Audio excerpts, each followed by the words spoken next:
To say that the vision of Call of Duty Zombies has been pushed and pulled in so many different directions is an understatement, so much so that it's impossible to keep track of. And while the evolution of the mode has certainly been vivacious, something that has always remained steady was the idea of the bonus map. Nearly every Black Ops title has delivered a smaller entry into the franchise meant to pair nicely with the main Zombies experience, which would help to quench the audacious thirst of the fanbase. And even though most of these previous pieces of extra content have been fairly solid, they've always felt wanting despite holding the bonus map moniker. However, as COD Zombies has changed, so do the needs of the player base, especially regarding the richness and replayability of these so-called smaller experiences surrounding each Black Ops launch. And while Liberty Falls is technically just another bonus map to play alongside Terminus, it offers so much more than any bonus experience that has ever come before it. Treyarch has not only set new standards for the fundamentals of what it means to be a bonus map, but has also injected the depth and polish from a mainline Zombies experience into something much more bite-sized. And after many years of trial, error, and experimentation, I think Zombies developers have finally perfected the bonus map formula. But all of this begs the question, how did Treyarch crack the code with Liberty Falls?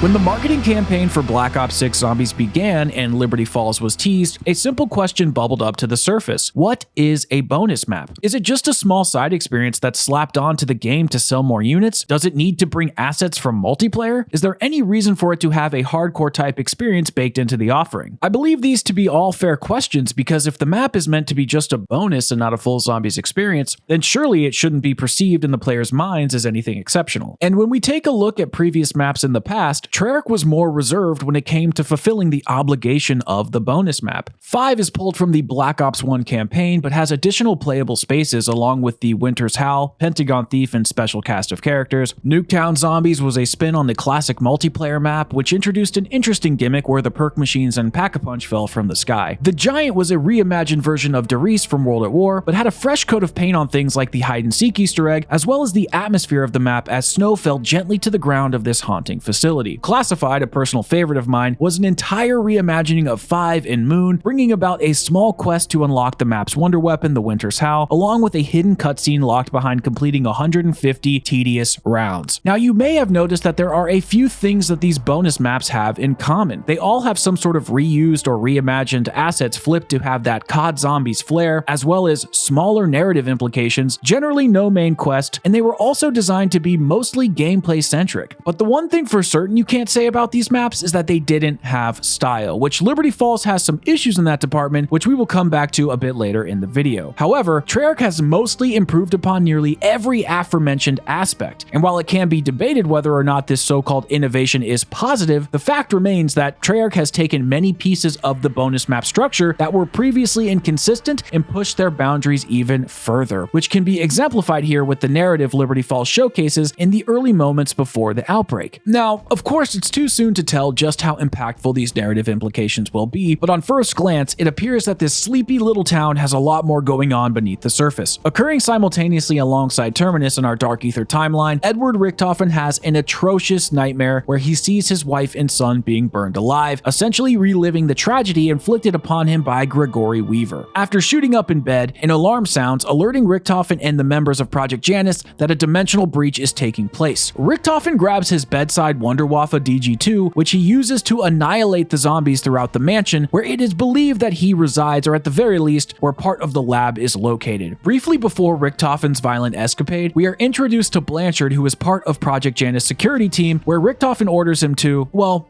I'll let him tell you.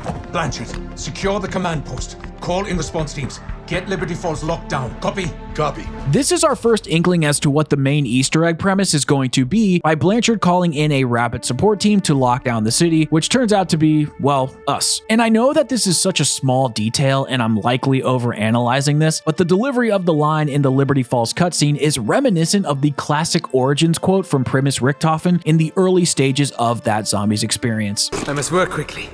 There's so much to do.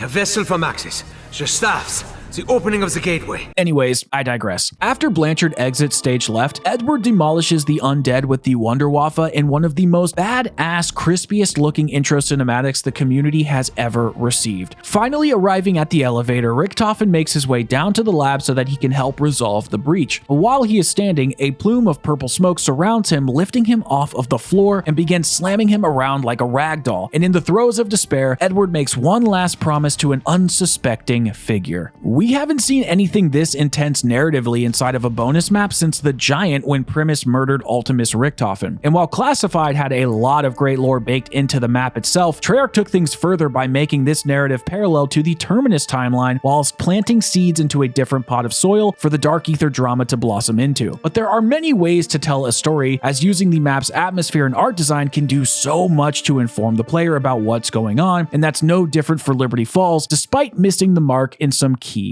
areas.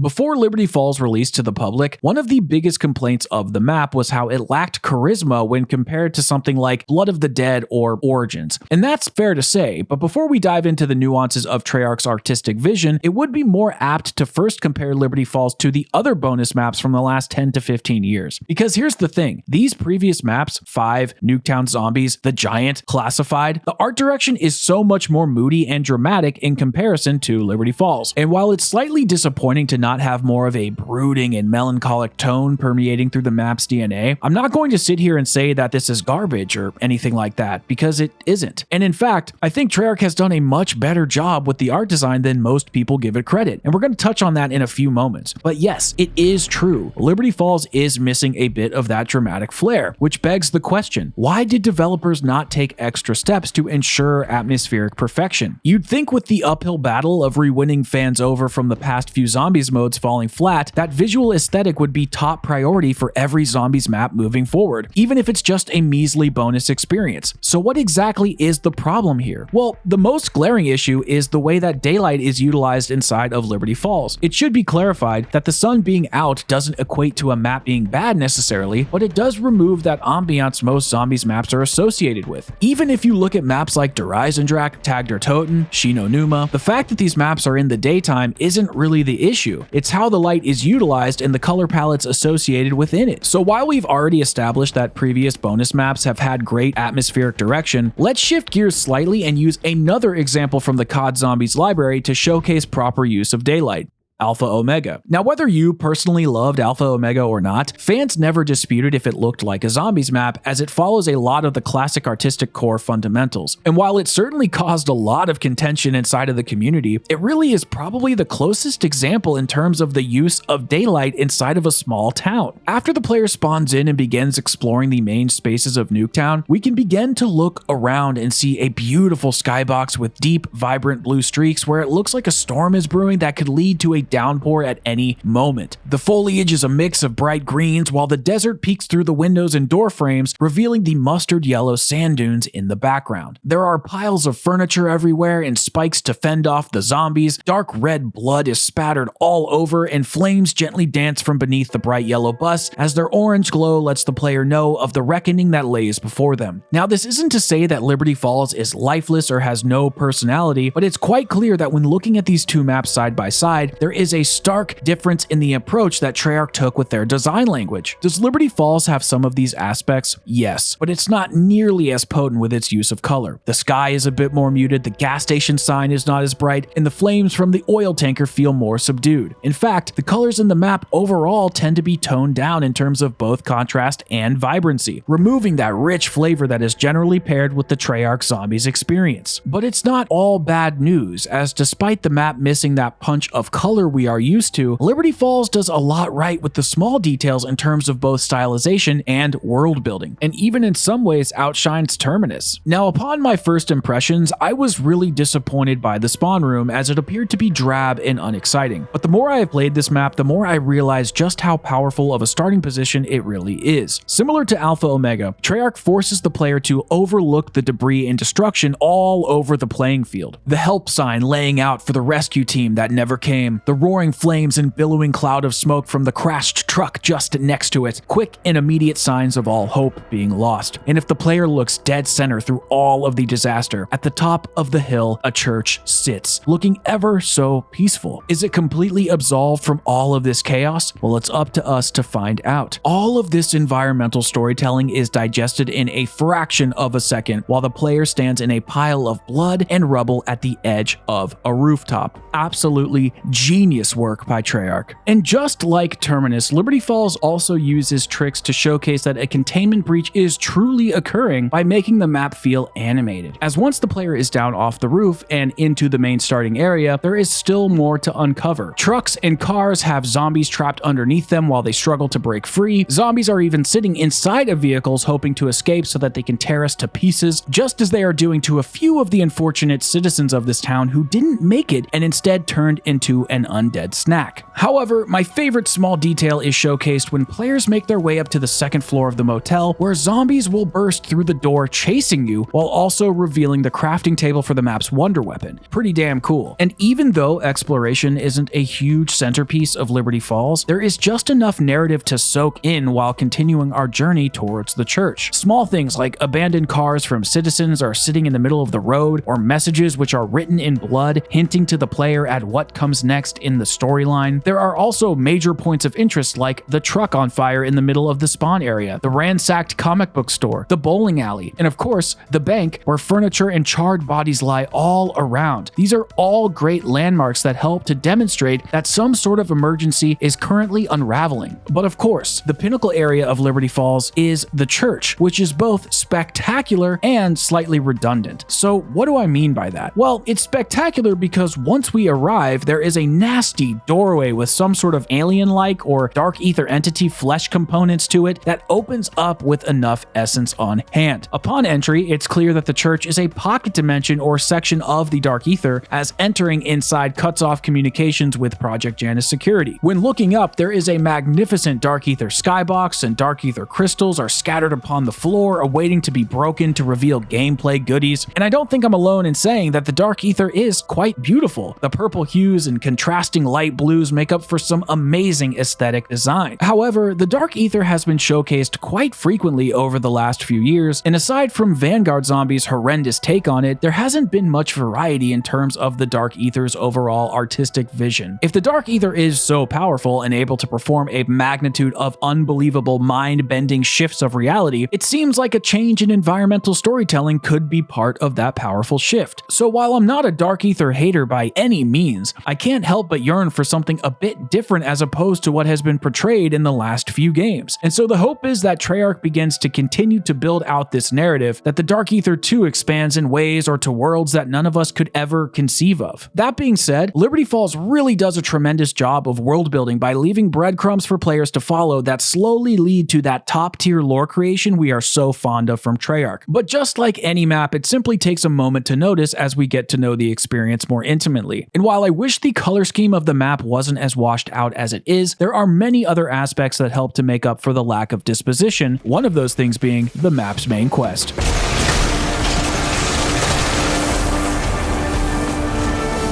that a design for a weapon? Looks like you already found some of the parts. Where the fuck, Tom?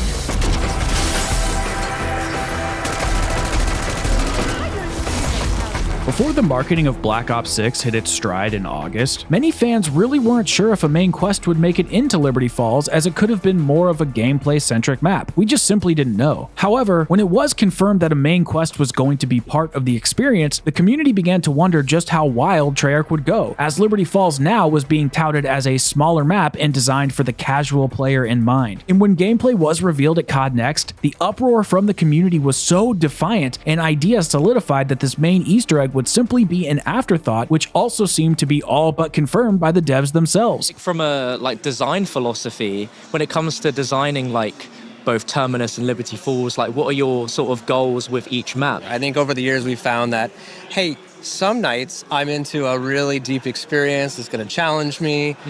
Other nights I just kind of want to chill and kill zombies. There is definitely a lesson to be learned here, as Zombies developers and Call of Duty in general didn't do a great job explaining what Liberty Falls was other than a casual friendly map, which after the last few COD releases was not the language many in the community wanted to hear. All of this information from both past experiences and BO6's marketing lined up so perfectly, giving players a false impression of what Treyarch was actually developing. And while it was short-lived, an unnecessary tension between fans and developers resulted from this poor exercise in communication. And the ironic part is that Liberty Falls has a very well put together main quest, one I personally think is better constructed than Terminus. Now, there are many ways to map out a main quest inside of Zombies, but one of the most important aspects to building it properly is controlling the pacing. And if we refer back to the amazing and 100% accurate graph from the Terminus review, we can see the gradual ramp up towards a climactic moment with moments of levity that correspond to difficulty increasing throughout the playthrough. While Terminus specifically has some amazing set piece moments with Nathan or the bomb defusing step, it's clear that the composition of the main quest is a little rocky as the difficulty jumps around all over the place. However, quest and gameplay pacing is where Liberty Falls succeeds. Now, it should be noted that the quest is much simpler, but the fact remains the same. That steady incline the player climbs to reach the endgame is superbly executed, which means the next question we need to answer is why? Liberty Falls starts off like most Zombies maps, where we need to make our way to Pack-a-Punch, as well as making sure the map is open, that we're getting all set up, all of those gameplay exercises that you've grown used to. And now that we're beginning to get settled and becoming more familiar with our main contact, Blanchard, it's time to start embarking on our journey, which as usual is to build the map's wonder weapon, the jet gun. And we will talk more about the jet gun later in the video, but it's worth mentioning now just how brilliantly intuitive the jet gun crafting process is. Each part of this weapon has two phases. First, you need to find a key that is tied to a secondary place and or action, and then from there the player will receive the actual part for the weapon itself. The first part is a hose faucet valve located by Speed Cola that allows us to open a panel inside of the bowling alley and fasten the valve onto the pressure gauge. Our goal here is to flood water into the system so that it causes intense pressure to burst the pipes so that we can then take the water pressure gauge for ourselves. However, this causes so much commotion and noise that zombies begin flooding into the bowling alley, requiring the player to stop engaging with the valve, kill the undead, and then return back to the task in between rounds. The next step has us making our way into the cemetery to look for a zombified Dennis Riffle, the church's groundskeeper. And when he is killed, he will drop a key that can open a tool shed where a handbrake is laying in wait. The last part required is hidden inside of an electronics store that is locked from the outside, but the gate preventing players from getting in can be blasted open with a Mangler cannon score streak. Once inside, a few dig sites are on the floor, and when interacted with will reveal some salvage, a vermin, and the final part needed, which is the wiring. From here, the player heads to the crafting table inside of the motel room where we can see the jet gun waiting to be modified for our use. These steps to build the jet gun aren't overly complicated or necessarily difficult, but they fit nicely with the momentum of the map. What's also really special about this wonder weapon is there is lore explaining why the Thrustodyne Model 23 is sitting on the crafting table before our arrival, as it was used as a whiskey still to make booze. The machine was built by Dr. Pericles Panos, who worked for Project Janus, as he had told his best friend Tommy Joe that it could be modified into a weapon if they just gathered a few extra parts, which is exactly what we did.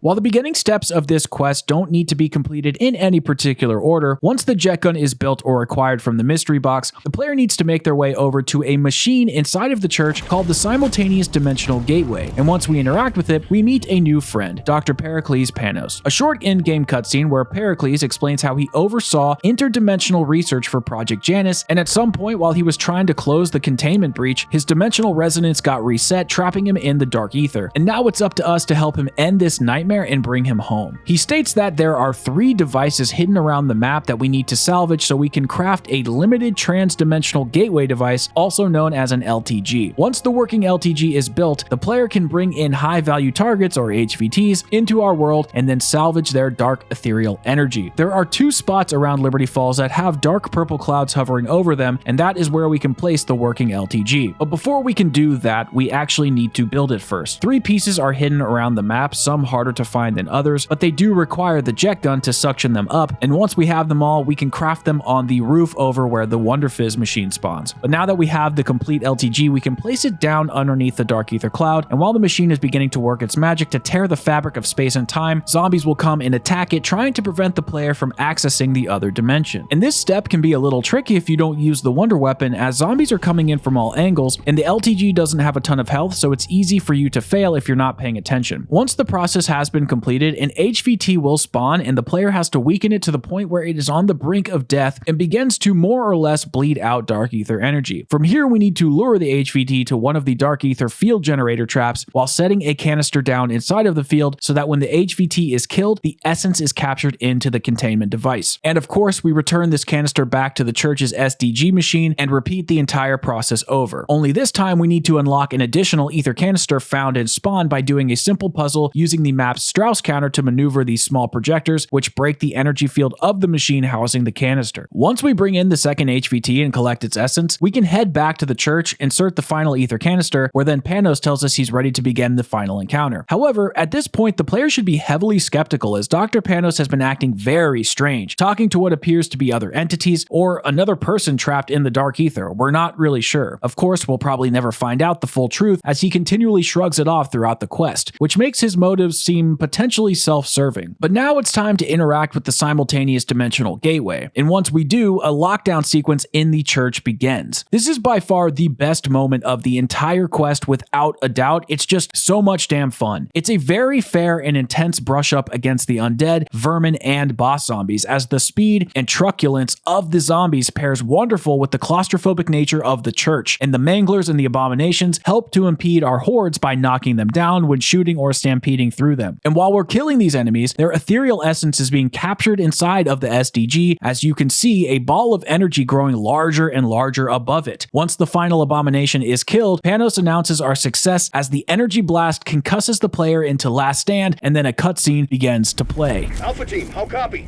Somebody tell me what just happened. Any station this net, what is your status? Panos, if you've heard them, I swear I'll... No interruptions for this next part.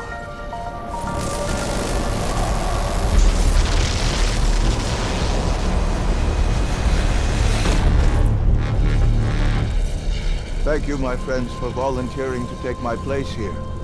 Or, in your parlance, thank you for being voluntold. Now, if you will excuse me, I have a few scores to settle. Bye-bye, Dark Aether. It appears our suspicions were correct, as Panos' plan was malicious all along, as he only wanted to swap places with us, trapping us in the Dark Aether, and as a result, leaving him to be free. And while we have every right to feel betrayed, I can't help but wonder what Dr. Panos meant by saying he has a few scores to settle. Does that mean he will also be going after Richthofen, as that could throw a wrench inside of our main crew's plans? Or perhaps there's an entirely new subplot being cooked up, which would be fantastic. Regardless of the specific direction being taken with Dr. Panos, he is a really interesting character who seems to rebel against authority, which can cause a lot of narrative friction if explored properly, which the Dark Aether story most certainly needs, so hopefully the implications from this incident have dire repercussions. I will say I still have many lingering questions that were seemingly ignored from the intro cutscene, as there was really no mention of Samantha Maxis throughout this Easter egg, nor any progress updates on what is happening with Edward Richthofen. And while I presume these story beats will be touched upon in future DLC, it was a bit unsatisfying not to learn anything new. That being said, Treyarch has really exceeded expectations in every way when it comes to the gameplay design, pacing, and narrative of this main quest. There really is a push and pull between the challenge of the puzzle solving and the actual difficulty of the core gameplay. Not to mention the steady climb upward towards the final lockdown sequence is apropos, much better than the jagged nature of obstacle positioning in Terminus. I certainly wish there were more steps or larger set piece moments to further satiate the Easter egg center lobe in my brain, but for a small map meant to allow a new player to dip their toe into the waters of the undead, I think Treyarch executed their vision in all of the right ways.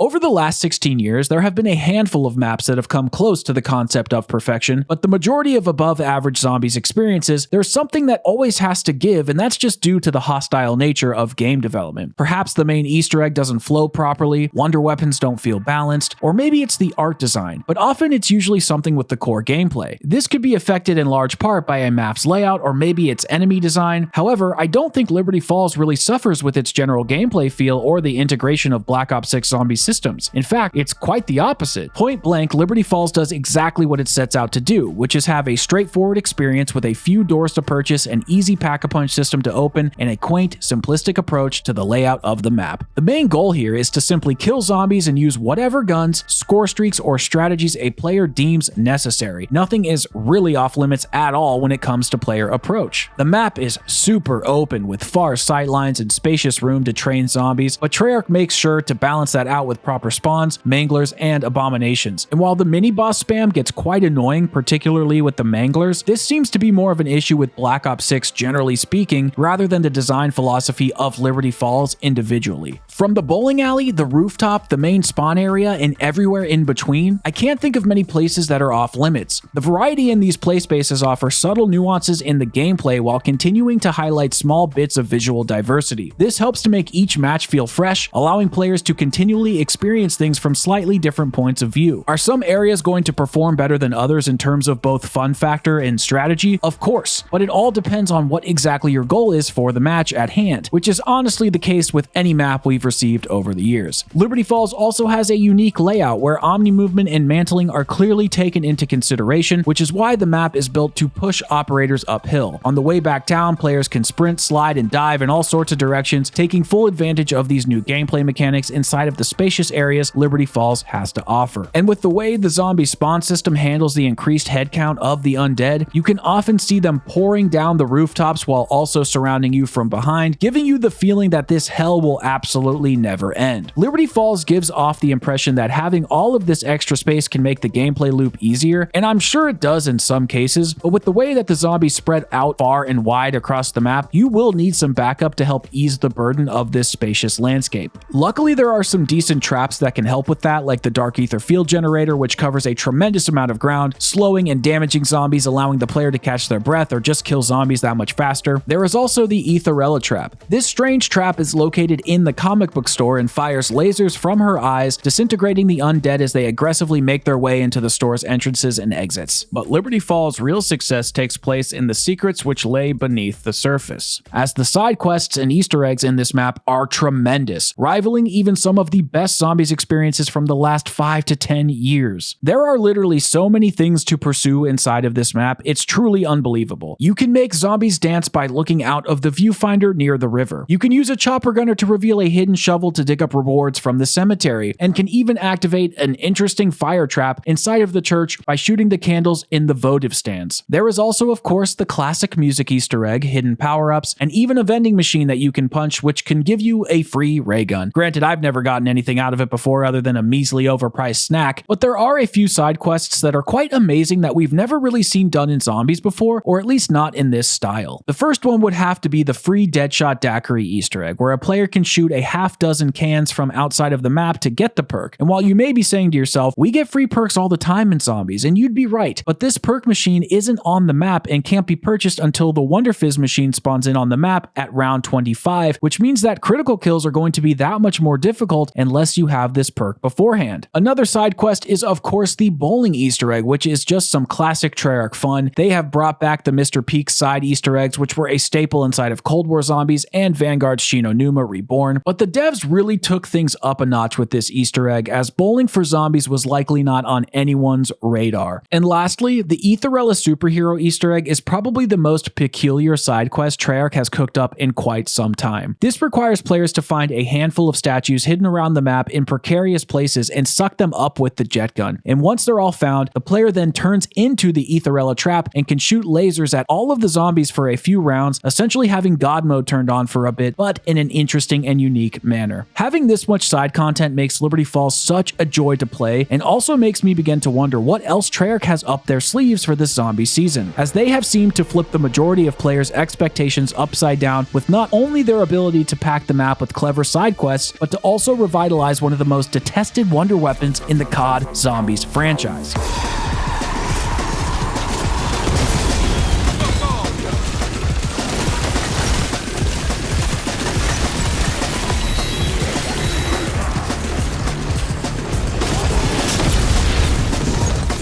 Originally making its debut in Black Ops 2, the jet gun was designed to be the wonder weapon on transit, with its many parts scattered around the entirety of the map. And while it also had infinite ammo and worked similarly to the way it does in Black Ops 6, there are some subtle but pretty important improvements. The first one being that the jet gun no longer breaks into multiple pieces when it overheats. This was a huge issue for players during the BO2 Zombies era, as the weapon could kill zombies ad infinitum, but came with a pretty serious cost of becoming destroyed and even having some of the parts return to their original location if they fell into the lava upon impact. Players can also sprint while holding the weapon in Black Ops 6, albeit somewhat slowly, and the suctioning of power-ups, salvage, and other items in the map are now pulled toward the player while being stationary or moving, as opposed to players being pulled with the jet gun towards the items in transit. But the main addition to the wonder weapon would have to be its large blast effect, and while it does deplete the jet gun of all of its ammo in one go, it is very fun to use and does quite a bit of damage in the early rounds, leaving the primary suction function as the main strategy for high round gameplay. The jet gun is the definite OP strategy to use on Liberty Falls to get to round 100 or even higher, since it has infinite ammo, making it favorable for camping methods. There are a lot of different places players can use the weapon to achieve their goal, whether it's on the rooftop by the Wonder Fizz or the crafting table near the bowling alley. You can likely achieve insane high round games by mixing the right field upgrade and augments with this masterfully facelifted wonder weapon.